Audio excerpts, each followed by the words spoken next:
Ça te dit, un buffet sucré pour supporter les bleus devant ta télé? Alors enfile ton tablier, c'est parti! Toute la liste des ingrédients seront en bas dans la barre d'infos. Maintenant on va passer au cupcake. Dans un bol j'ai mis du sucre, de la maïzena, des œufs, de la poudre d'amande et on va pouvoir fouetter le tout.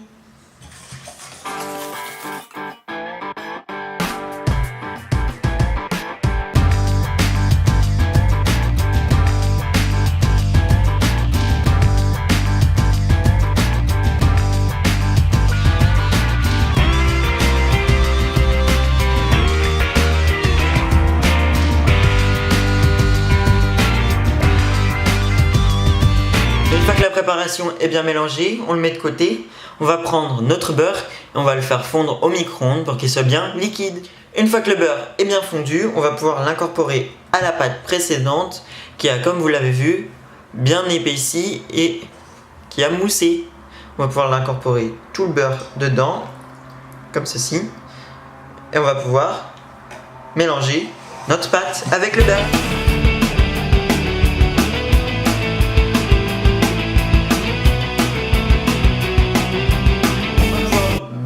Les blancs en neige à l'aide d'un robot ou alors d'un batteur à main comme moi. Allez, c'est parti!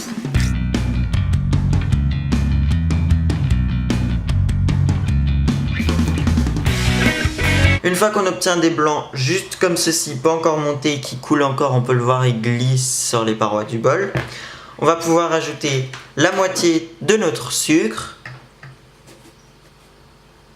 et on va pouvoir continuer.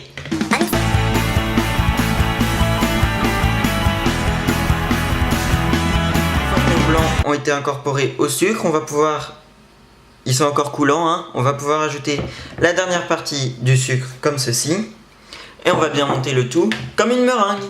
C'est parti!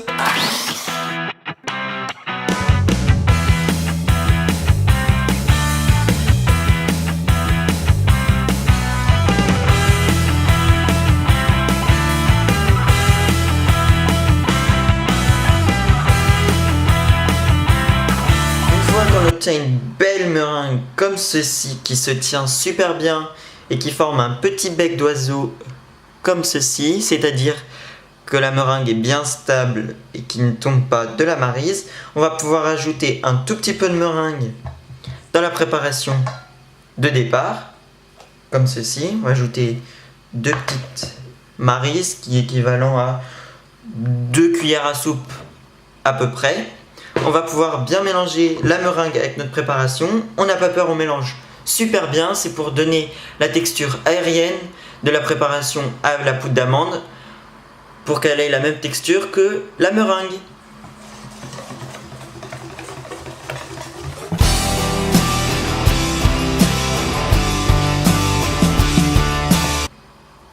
On ajoute la meringue petit à petit,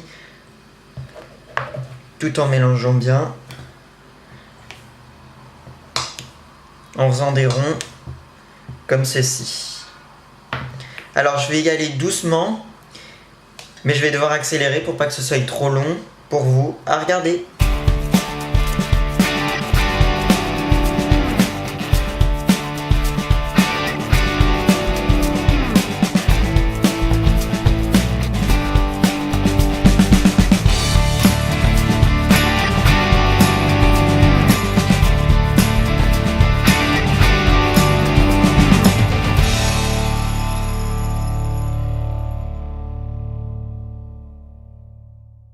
Et voilà, j'ai fini d'incorporer notre meringue. Attention, je mélange super vite dans la vidéo, mais j'ai accéléré le rythme au montage pour pas que ce soit trop long.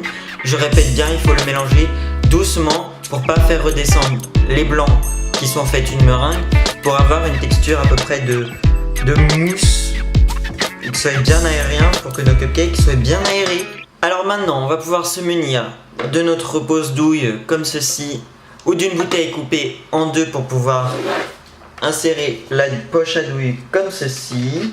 J'ai pas coupé le bout, hein, vous pouvez voir. On l'insère comme ceci. On déplie les bords de la poche comme ceci. Et on va pouvoir faire entrer bien la poche dans le trou comme ceci. Et on va pouvoir verser notre mélange dans la poche.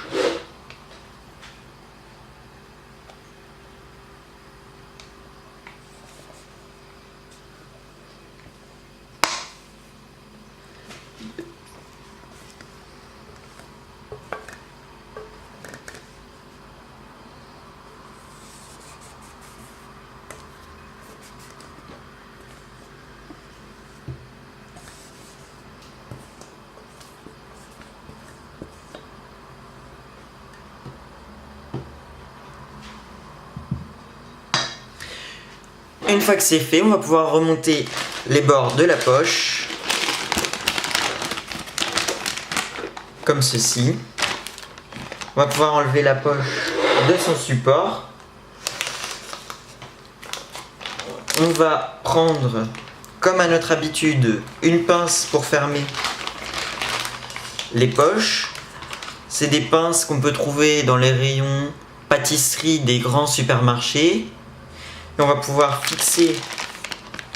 Alors je peux pas la coucher la poche comme d'habitude parce que là l'appareil va glisser sur le plan de travail. Je veux pas gâcher l'appareil. On va pouvoir prendre notre pince et la fixer comme ceci sur la poche. Hop, c'est clipsé. Et on va pouvoir faire descendre comme ceci l'appareil dans le bas de la poche. Voilà. Comme ça évite à l'appareil de glisser et de tomber. Si vous n'utilisez pas une pince, vous pouvez utiliser un élastique. Mais faites attention de ne pas appuyer trop fort, sinon l'élastique va sauter et ça va faire couler votre appareil sur vos plans de travail. Alors j'ai pris une plaque avec des trous pour faire mes cupcakes.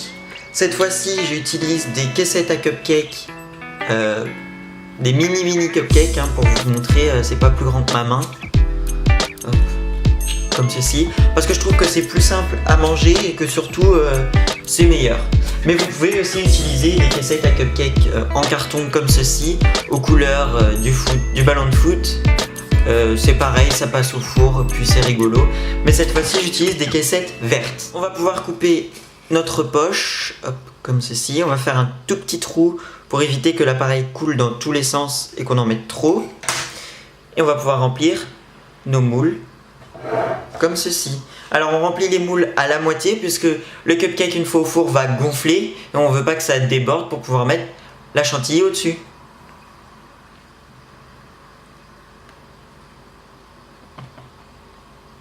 Hop, stop, comme ceci, pas plus.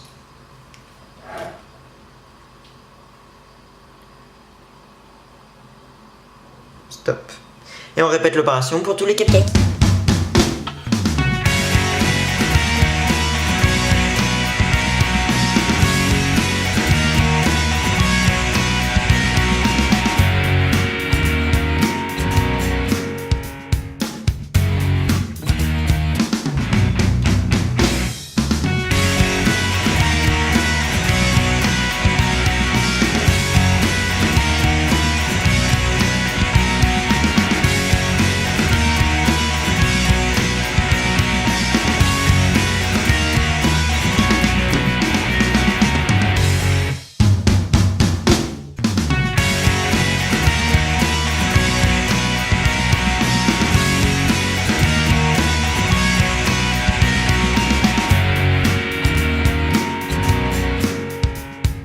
Voilà, j'ai pu remplir 23 petites caissettes en papier comme ceci. Si vous prenez des caissettes comme ceci un peu plus grandes, vous pouvez en remplir un peu moins. Mais si vous voulez en faire plus ou des gros, vous avez qu'à doubler voire tripler la recette. Maintenant ça va partir à 175 degrés pendant 15 à 17 minutes et on se retrouve après la... Mes cupcakes ont fini de cuire, je les ai mis sur une grille pour les laisser refroidir. Je les ai tous démoulés, comme vous pouvez le voir ils n'ont pas collé au moule puisqu'il y avait un emballage. Il nous suffit de les laisser 20 minutes refroidir pour qu'ils soient totalement froids pour pouvoir mettre la crème. Dans un bol j'ai mis la mascarpone et à l'aide d'une maryse on va la travailler pour qu'elle soit bien molle pour pouvoir après l'incorporer à la crème chantilly.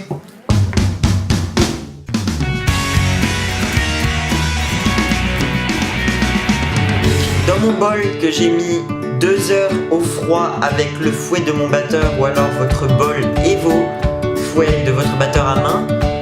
Vous le mettez 1 heure au froid pour que ce soit bien froid pour pouvoir bien monter la crème chantilly.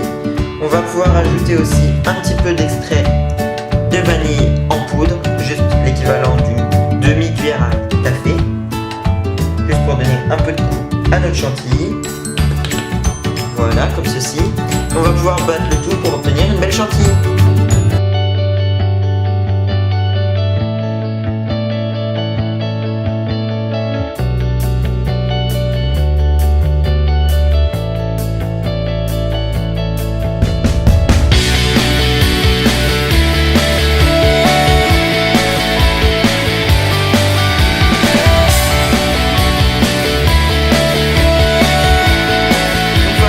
Une chantilly à peu près montée qui coule encore un petit peu, on va devoir la finir à la main. Toujours une chantilly, on la finit à la main pour savoir si elle est bien montée. Alors c'est parti.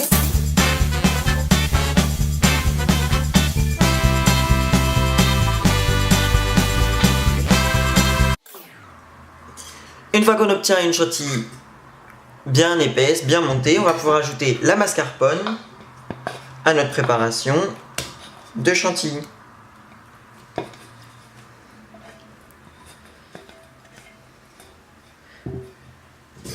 Et on va pouvoir continuer à fouetter.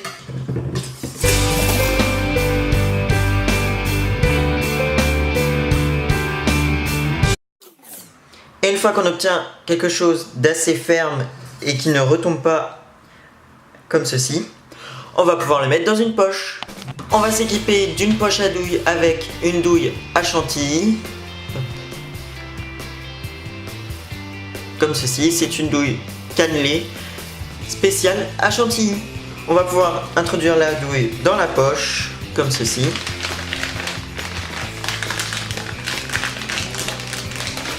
On voit qu'il faut couper à peu près ici. Hop, on coupe. On repousse la douille jusqu'à qu'elle atteigne le fond. On tire bien. On va pouvoir tourner la poche comme ceci pour obtenir un tourbillon.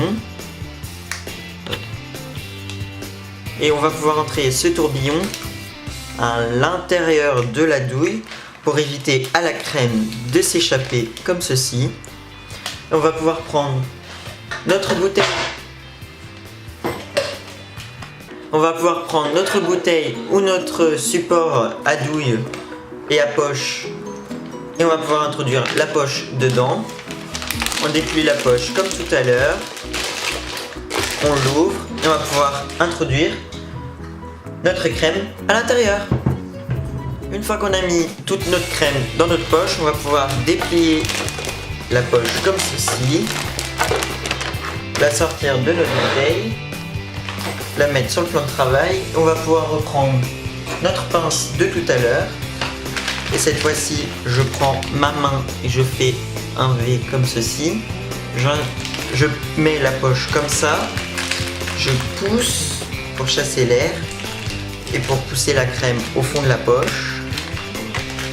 J'ai plus qu'à mettre la petite pince comme ceci. Je pousse jusqu'au bout. Voilà. On prend les cupcakes. On va pouvoir glacer nos cupcakes.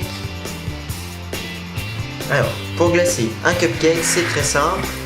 Pour glacer le cupcake, on prend la poche et on fait un tourbillon comme ceci. Et on revient au-dessus. Et on arrête. Comme ceci. J'en montre un deuxième. On prend notre poche. On fait... Je vais essayer de zoomer un peu plus. On fait un tour comme ceci. On remonte. Hop. Et on répète le tout pour tous les cupcakes. Alors j'ai mis mes cupcakes sur une assiette. Et j'ai fini de glacer tous les cupcakes. On va pouvoir les mettre 30 minutes au frigo pour que la mascarpone prenne et que le cupcake... Les cupcakes ont maintenant pris. On va pouvoir passer à la décoration. Vous pouvez mettre des petites vermicelle comme ceci. Ou vous pouvez très bien mettre, comme c'est la vidéo de l'euro, j'ai trouvé au rayon aide à la pâtisserie de mon supermarché des petits décors en sucre qu'on va pouvoir mettre un peu partout sur nos cupcakes.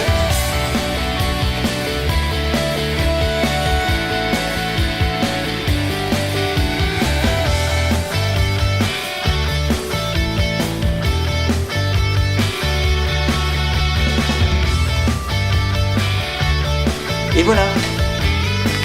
Donc je vais vous proposer un cocktail rouge, enfin plutôt rose. Alors pour ce cocktail vous aurez besoin de glaçons. Si vous utilisez une bouteille comme moi, vous aurez besoin de glaçons en longueur. Donc ici j'ai un glaçon en bâton. J'ai acheté le moule comme ceci chez Carrefour. Voilà, ça fait des petits bâtons comme ça. On va pouvoir casser les bâtons en deux pour pouvoir les introduire dans la bouteille si vous utilisez une bouteille. Sinon vous prenez des glaçons normaux dans des verres. Maintenant on va prendre un entonnoir qu'on va mettre sur le goulot de la bouteille. Si vous prenez un verre, c'est pas besoin d'entonnoir. On va pouvoir verser du jus de cranberry doucement dans la bouteille. Une fois qu'on a versé à la moitié notre jus de cranberry, on va pouvoir prendre une préparation spéciale pina colada, c'est-à-dire une boisson avec du lait de coco et de l'ananas déjà dedans, toute prête. On va pouvoir compléter notre boisson comme ceci.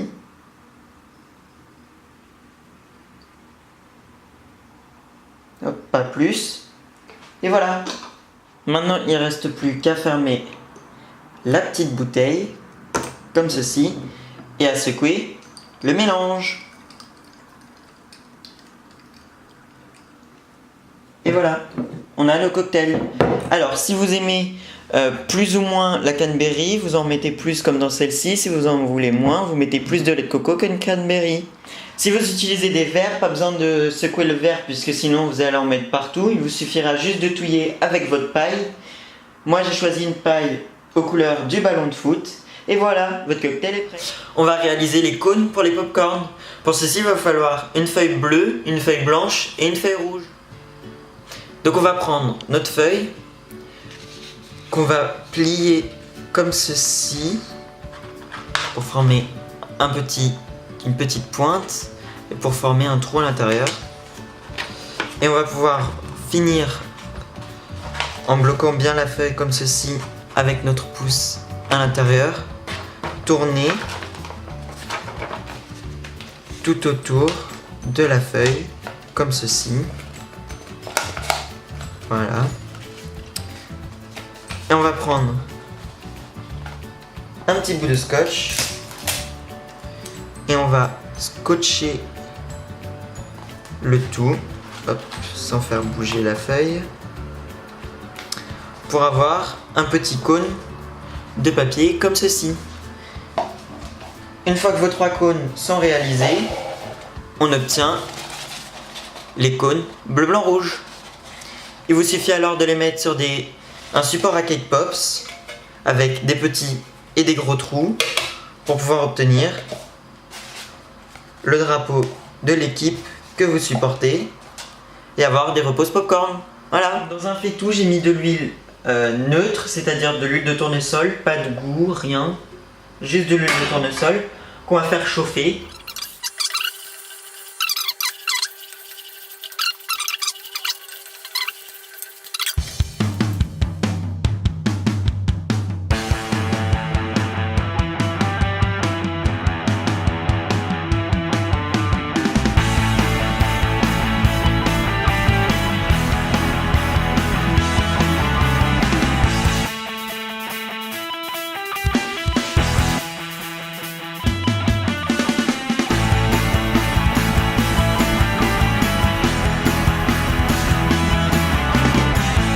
Une fois que les derniers grains de maïs ont explosé, on va pouvoir enlever le couvercle. Attention, c'est chaud. Et on va pouvoir ajouter le sucre.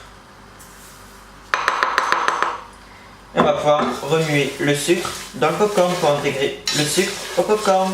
Maintenant, on va prendre nos pots à popcorn. Je vais juste décaler. On va pouvoir remplir de popcorn nos pots.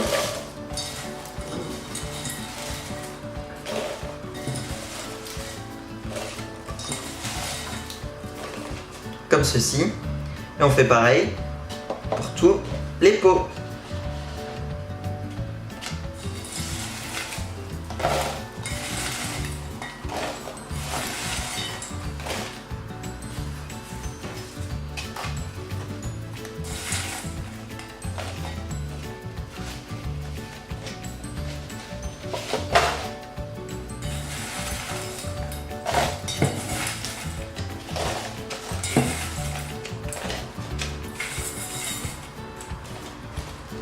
Et voilà. Pour cette autre recette, vous aurez besoin de fraises, de chocolat bleu et de chocolat blanc, d'un papier cuisson avec une plaque. On va commencer par faire fondre nos deux chocolats 30 secondes par 30 secondes au micro-ondes. Pour pas brûler les chocolats, ils viennent de chauffer pendant 30 secondes. On va pouvoir les mélanger. Ici, on a un beau bleu.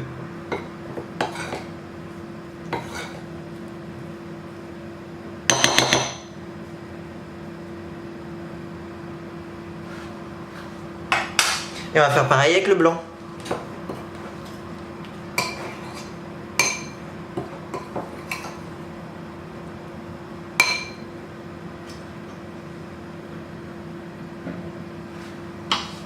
Et je vais pouvoir les remettre, tourner encore pendant 30 secondes. On va pouvoir les remuer.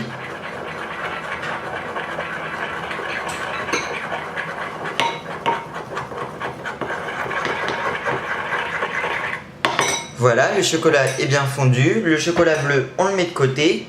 On va prendre le blanc et on va faire la même chose.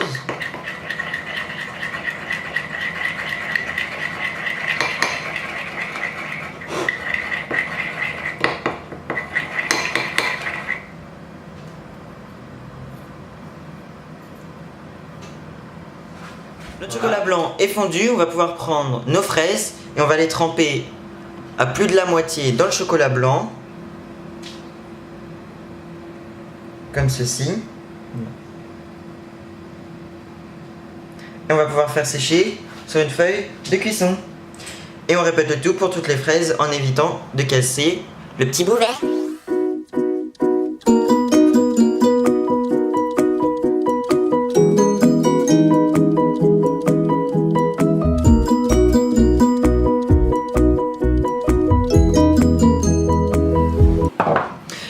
Une fois que c'est fait, on va laisser 5 à 10 minutes au frigo, le temps que le chocolat durcisse. Le chocolat blanc a durci, on va pouvoir faire la même chose mais juste sur la pointe pour pouvoir faire le drapeau français avec le chocolat bleu.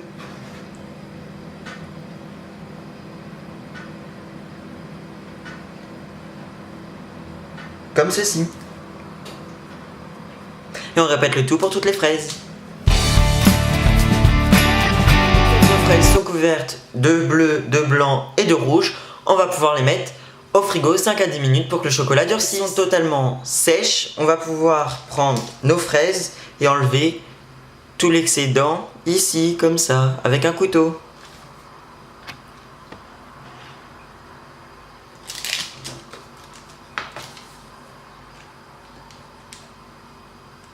Ça s'enlève super simplement, comme ceci. Et on va pouvoir mettre nos fraises sur une assiette, comme ceci. Et on fait tout pour toutes les fraises. Voilà, cette vidéo est maintenant terminée. Tu peux t'abonner à la chaîne, tu peux mettre un pouce bleu pour soutenir les bleus. Et puis moi je te retrouve lundi prochain pour une nouvelle vidéo. Bye!